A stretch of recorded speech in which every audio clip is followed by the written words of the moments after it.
Talking AFL, the man who's done it with us all year is Alex Caiafa, and he joins us again.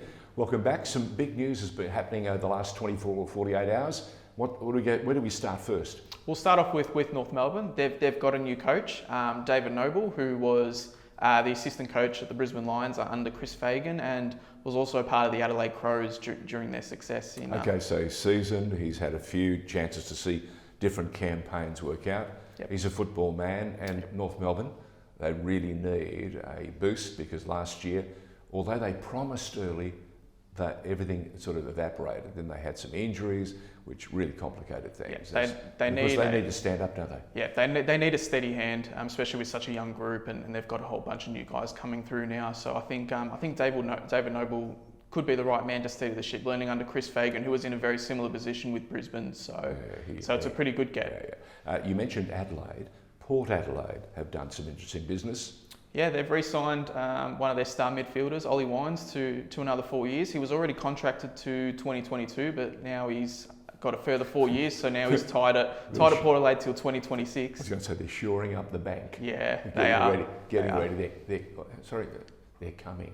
Where have I heard that before? Yeah. Okay.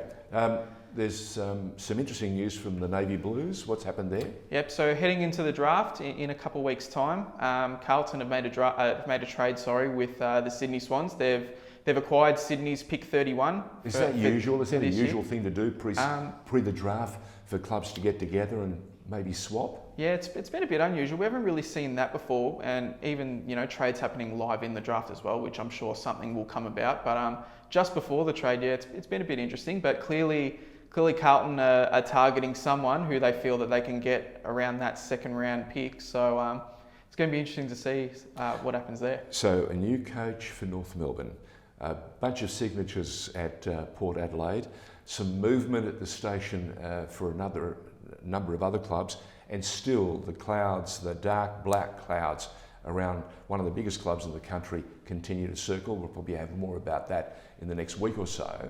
But Collingwood very much in the controversial window at the moment. Can they get something right? We'll find out, won't we? Yeah, we definitely will. It's been a big culture hit. It feels from the recent trade period, the recent off season, and it's been. I was sitting down having a think about Collingwood. Do you know it's 22 years under its current president? That is some tenure.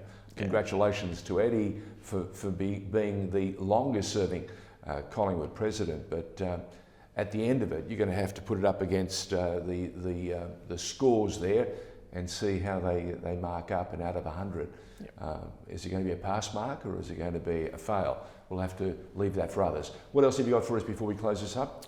We've got the draft starting in 2 weeks, so at the moment we've got 50 of the best Victorian kids. They're starting their little combine training, so teams can get a better look at them. And you've already hinted that the number one pick that everyone's been talking about has already gone.